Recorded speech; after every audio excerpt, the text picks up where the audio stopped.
Hablemos ahora de lo que es verdad. Esta palabra muy importante, fundamental de hecho, es nuestra guía. Y esta palabra verdad la vamos a ver que a lo largo del texto del Tanaj, es decir, del Antiguo Testamento, aparece ni más ni menos que con cuatro palabras que significan verdad. Muy opuesto, muy contrario a ello, está esta otra palabra que es sheker. Y sheker, vamos a ver que es un tetragramatón, significa mentira, falsedad. Y por ejemplo, aquí está en Éxodo 5:9, agravese la servidumbre sobre ellos para que se ocupasen en ella y no atiendan a palabra de mentira. Entonces aquí está sheker. Mira, sheker, el H8267. Y en este otro texto también de Éxodo 23:7, muy importante, un consejo muy importante, dice: de palabra de mentira te alejarás. ¿Correcto? Bien. Entonces, ahí está sheker. Y entonces, verdad, en su definición que nos arroja el diccionario, dice que es lo que se refiere a la existencia real de una cosa, o bien puede ser la propiedad que tiene una cosa de mantenerse siempre igual, sin mutación alguna. Pero también dice aquí, puede ser la conformidad de las cosas con el concepto que de ella se forma en la mente. ¿Sí? Entonces hay textos como dos textos nos van a arrojar una idea bastante importante de este tema, y es uno de ellos es el Salmo 119 y 142. Dice: tu justicia es justicia eterna, y tu ley, fíjate, y tu ley la verdad. Ese es un concepto bastante importante, y aquí se emplea emet, ¿sí? Y este es el que más me gusta porque dice, es en el mismo capítulo, pero 151, cercano estás tú, oh Señor, y fíjate, y todos tus mandamientos son la misma verdad. ¿Qué significa esto? Que aquí vamos a encontrar este término que es verdad, aquí. Y por consiguiente vamos a ver aquí que la verdad tiene entonces la propiedad de que se puede comprobar, ¿cierto o no? ¿Sí? La verdad que aquí se encuentra en otra parte del mundo, estudiándole, se encuentran esos dos investigadores y llegan a la misma verdad. Entonces, por eso, el conocimiento puede ser de dos tipos. Hay conocimiento que puede ser subjetivo y puede obtenerse el otro que es objetivo. ¿Qué es uno y qué es el otro? Vamos a mirarlo. Para empezar, vamos a dejar bien claro que los dos conceptos de mentira y verdad pues son completamente opuestos. Son opuestos. ¿Sí? Entonces, si vamos a hablar verdad, pues no tiene que hablar mentira. O si vamos a hablar mentira, pues no va a haber verdad en lo que decimos. Por consiguiente, vamos a mirar aquí que dice: el conocimiento subjetivo es aquel que depende de la apreciación o percepción individual de cada persona. Por lo tanto, va a ser incierto. No todas las personas piensan igual. Pues es cualitativo, ¿sí? Y por lo tanto es variable de persona a persona. ¿Sí? Son cosas muy diferentes a las que vamos a encontrar en el conocimiento objetivo. ¿Sí? Por ejemplo, sin embargo, que es el objetivo, es aquel que permite reproducir en el pensamiento abstracto los aspectos y relaciones esenciales de lo que es real. ¿Sí? Entonces, fíjate, hay cosas que nos pueden estorbar para poder llegar a ese conocimiento objetivo o aclarar lo que es la verdad. Entonces, por ejemplo, aquí una de ellas son las ideologías. Pueden facilitar o dificultar el descubrimiento de la esencia de los procesos.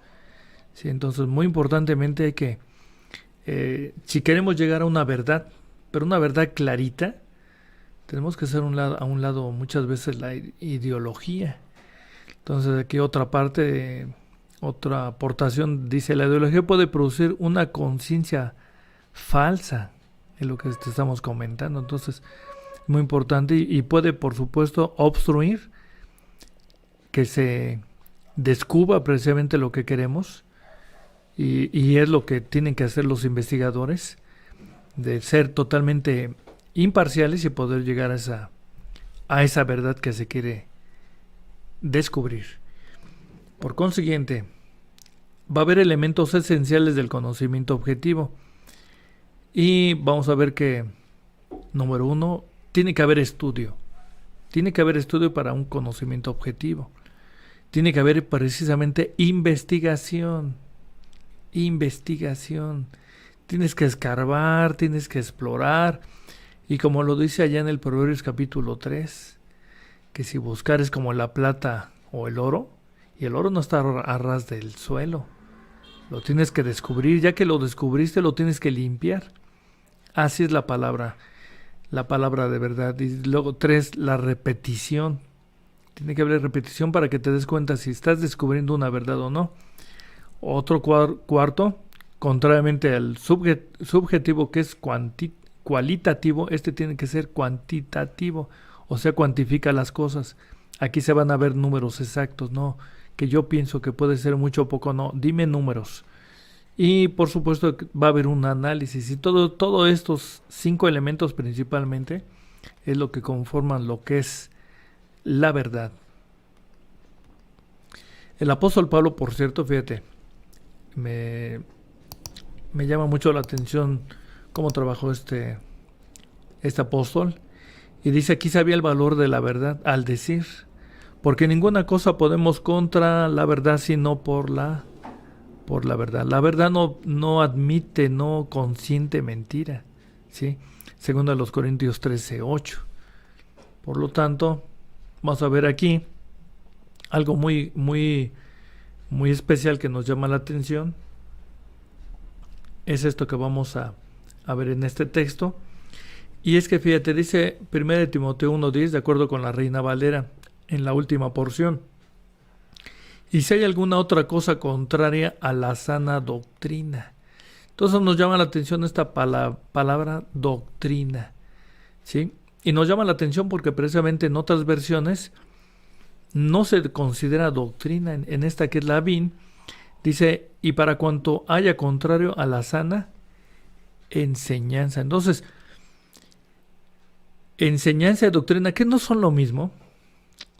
BLPH, Palabra de Dios para pueblo hispano, dice, y para cualquier vicio que se oponga a la auténtica enseñanza. Entonces, nos llamó la atención esta partecita. Y por fin, entonces, doctrina es igual a enseñanza. ¿Tú qué piensas? Vamos a ver aquí. En la versión en inglés dice ya en su correspondiente traducción, y por lo que sea que vaya en contra de la sana enseñanza. ¿Sí? Corresponde esta con las otras versiones, pero nos llama la atención que entonces no están ellos consintiendo el término que se refiere a doctrina. Entonces, ¿qué hicimos? Pues, de acuerdo con este texto de 1 Timoteo 1:10 que nos dice doctrina, pues vemos aquí algo curioso, porque vamos a hacer un trabajo extenso en esta parte, porque nos damos cuenta que en la Reina Valera se emplea 10 veces en el Antiguo Testamento lo que es la palabra doctrina y 51 veces en lo que se denomina el Nuevo Testamento. Es decir, en el Tanaj lo vamos a encontrar, de acuerdo con Reina Valera, 10 veces doctrina y 51 veces en el Nuevo Testamento. Y lo que es la palabra enseñanza en la misma Reina Valera se encuentra 12 veces. 12 veces. Y también encontramos que se habla de instrucción, ¿sí? Y esta se encuentra solamente 2 veces a lo largo de todo el texto de la traducción de Reina Valera, ¿sí? Entonces lo que hicimos fue aquí buscar en varias partes, en varias versiones. La palabra doctrina, ejemplo, en la Biblia al día, la encontramos que doctrina se encuentra 10 veces. ¿Te diste cuenta? Vamos a retrocederle tantito. Acuérdate que en la Reina Valera es 51 veces. Y 12, 10 veces en el Tanaj y 51 veces en el Nuevo Testamento. ¿Estás de acuerdo? Bien, entonces aquí vemos que el uso de doctrina en la Biblia al día, en todo, tanto Antiguo y Nuevo Testamento son 10 veces. En la Dios habla hoy son 4 veces. Nueva versión internacional son 10. Sí, acuérdate que fueron 51, 10 fueron 61 en Reina Valera. Y en estas, ve cómo va variando. Cómo los diferentes traductores van tomando, de acuerdo con las acepciones, lo que ellos van creyendo que es conveniente, ¿no? Entonces, por ejemplo, aquí, si te das cuenta, la traducción al lenguaje actualizado ninguna vez toma el término doctrina para ponerlo en su traducción. Otras, por ejemplo, la que está en inglés, como la Easy English, tampoco ninguna vez. La BB, que también es inglés, 0 veces, ahí se ve 8 veces. La King James lo toma 58 veces. Nos dimos a la tarea también de investigar enseñanza. ¿Cuántas veces aparece en la Biblia al día? 69, 138, y vamos a ver que van variando. Hay algunos que sí les gustó más, se convencieron más que debe ir o doctrina o enseñanza. Sí, aquí teaching, que es en Easy English, son 103 y 103 o 26 en la última King James, pero también nos dimos cuenta que también se puede emplear instrucción, que podremos pensar, son sinónimos. Pues vamos a ver a lo largo de este tema qué viene siendo uno y qué viene siendo el otro. ¿Te parece bien? Entonces ve que instrucción en las Biblias en inglés, instruction, ninguna vez se utiliza. Bien, vamos a ver qué va pasando, qué es lo que los va convenciendo a los traductores a usar una u otra acepción. Entonces tenemos aquí que nos encontramos con esta palabra que es el G1319. Es una palabra griega que es didascalia. Y aquí nos llamó la atención que esta didascalia es enseñanza. Didascalia da lugar a didáctico. Entonces aquí Romanos 12:7 en la PDT dice: el que recibe el don de servir, que se dedique a servir. El que recibió el don de enseñar, que se dedique a enseñar. Y Romanos 15:4 dice: porque las cosas que antes fueron escritas, para nuestra enseñanza fueron escritas.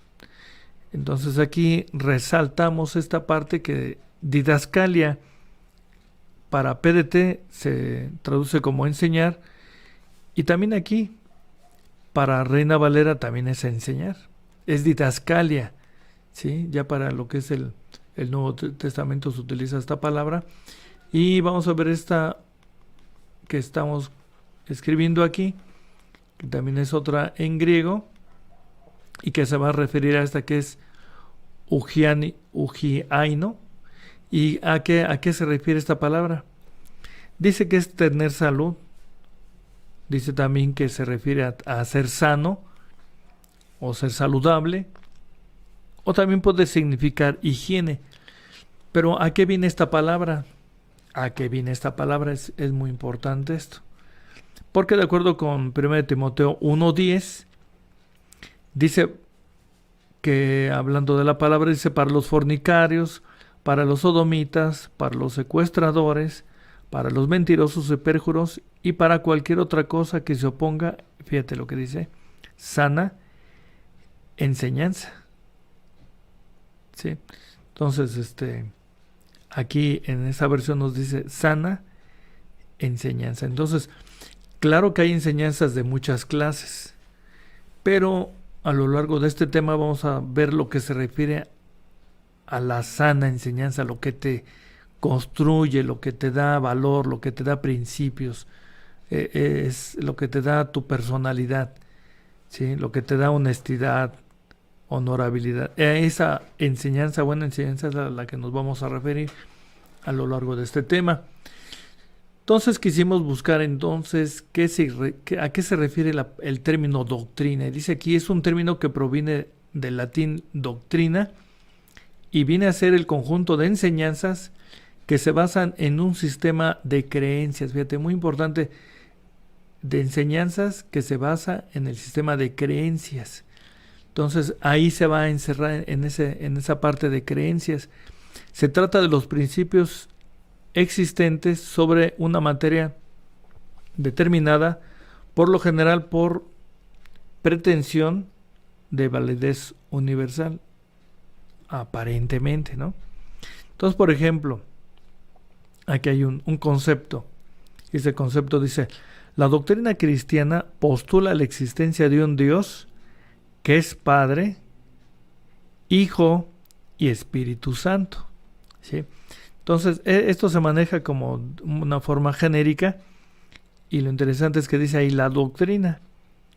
En este ejemplo número 1, estamos anotando aquí, es un concepto de la Iglesia popular que no tiene bases en las Sagradas Escrituras. Es decir, si esta parte de doctrina que está basado, como lo vimos arriba, que proviene de enseñanzas de creencias, por supuesto que no va a estar sustentado a través del texto bíblico, ¿sí? Porque a través del texto bíblico se ve que uno es el Padre, otro es el Hijo, otro es el Espíritu Santo.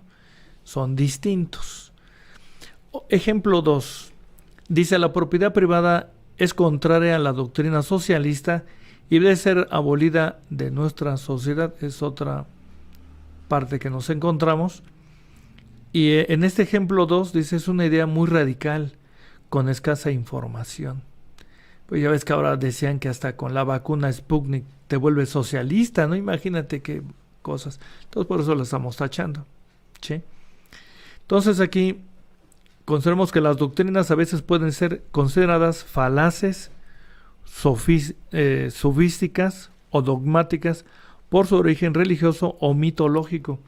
Hay algo que en una doctrina pues se puede apreciar y se puede ver que en un momento determinado se encierra en ciertos márgenes y de ahí no sale. ¿Por qué? Porque es en muchos momentos es dogmática la doctrina. Entonces, la palabra dogma viene del griego dogma, que es igual a pensamiento, principio, doctrina. Dogma deriva del verbo dokein, que es igual a opinar, el cual comparte la raíz de ortodoxo. ¿Qué significa esto? Vamos a ver. De acuerdo con este texto de segundo libro de las Crónicas 34:22, nos encontramos aquí con esta parte donde dice: entonces Hilcías y los del rey fueron a Hulda profetisa, mujer de Salún, hijo de Tigba, hijo de Jarra, guarda de las vestimentas, la cual moraba en Jerusalén en la casa de la doctrina, y dijéronle las palabras dichas. Entonces aquí nos encontramos en particular con esta partecita que estamos encerrando, que habla de una casa de la doctrina. Por eso nos llamó la atención. Casa de la doctrina, ¿a qué suena? ¿A qué suena? Déjame acordar, pero resulta que la miramos esta interpretación a través de otro traductor como la Biblia al Día, y dice que vivía en el barrio nuevo de Jerusalén. ¿Se parece? No se parece. Biblia Bin, la cual vivía en Jerusalén en el segundo barrio. Versión Américas, y ella habitaba en Jerusalén en el segundo sector. Nacarcolunga, que habitaba, dice que habitaba en Jerusalén en el otro barrio de Jerusalén. Entonces, ¿por qué se maneja casa de la doctrina y en las demás versiones no aparece casa de la doctrina? ¿A qué se debe? Pues bien, llama entonces la atención esa traducción, y dice aquí en la Reina Valera, la cual moraba en Jerusalén en la casa de la doctrina, que ya la habíamos mencionado. Y esta partecita dice, es muy importante y resaltamos esto, ¿sí? Y llama la atención porque el lugar donde siempre se ha enseñado la Torah es ni más ni menos que lo que se denomina sinagoga, que es un lugar de reunión. ¿Sí? Entonces, Torah, vamos a ver aquí qué significa Torah.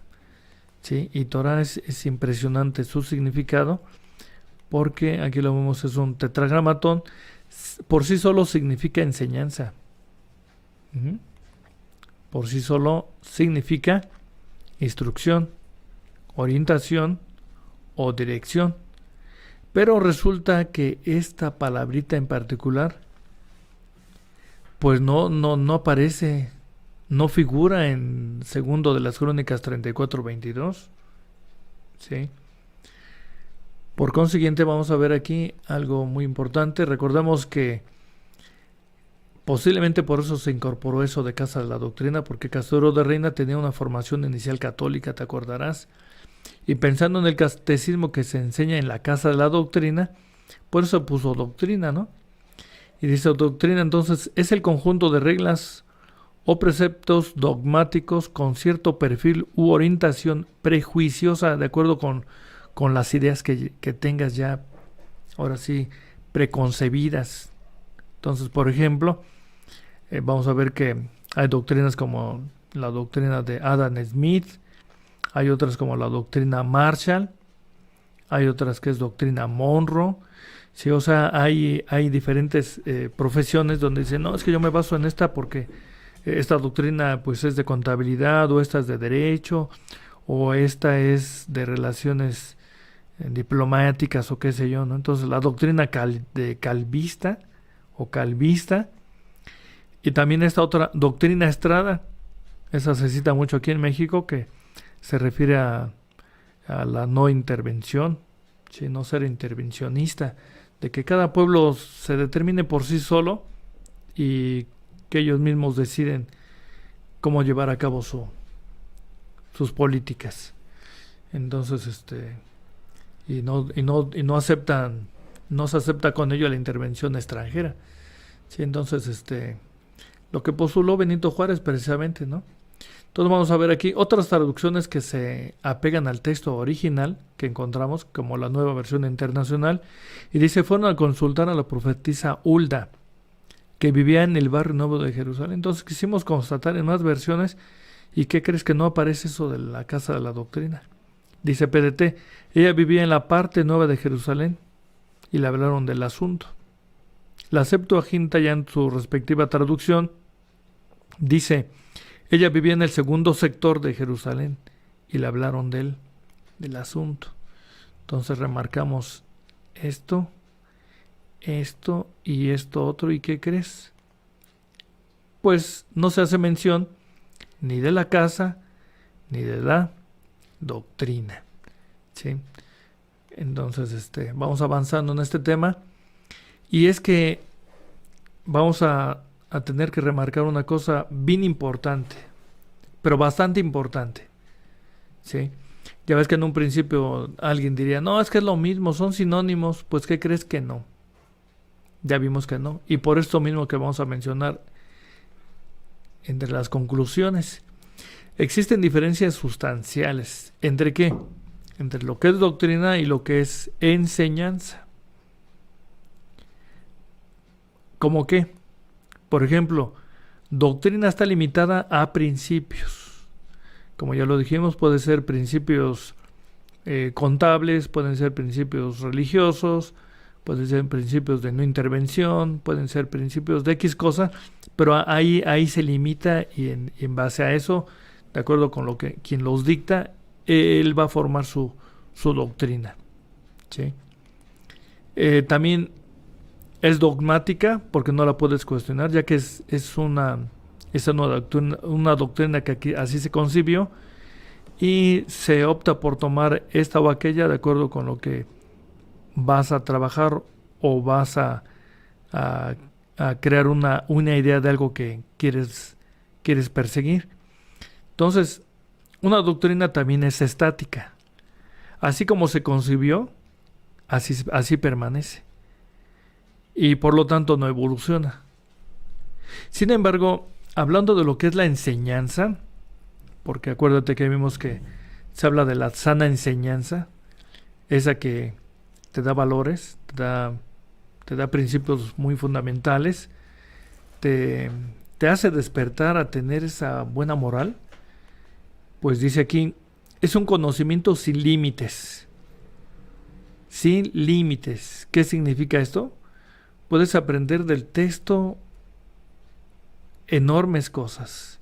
Por eso dice ahí en Jeremías 33:3, clama a mí y te enseñaré grandes y maravillosas cosas que tú no sabes. ¿Sí? Entonces también dice, se perfecciona apegado al cuestionamiento. ¿Sí? Es decir, a una doctrina tú no la puedes cuestionar porque ya está así preconcebida, pero una enseñanza, un conocimiento, sí, se perfecciona porque tú lo cuestionas, a través del cuestionamiento investigas y llegas a mejores conceptos. Por lo tanto, es una verdad universal. ¿A qué se refiere que es una verdad universal?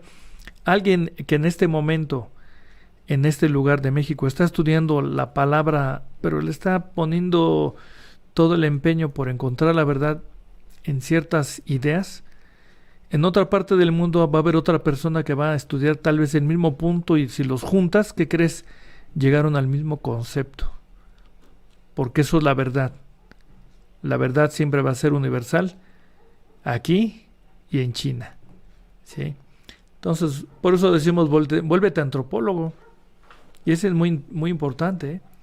Y estudia concienzudamente, no superficialmente. Profundízate en los textos antiguos de las Sagradas Escrituras para encontrar esa verdad, para que quedes más satisfecho y no consientas las mentiras. Porque conoceremos la verdad, y la verdad nos libertará pues de todas las ignorancias. ¿Sí? Definitivamente. Te compartimos nuestra lechuza intelectual, nuestros contactos, para que te pongas en contacto con Videoteca ID.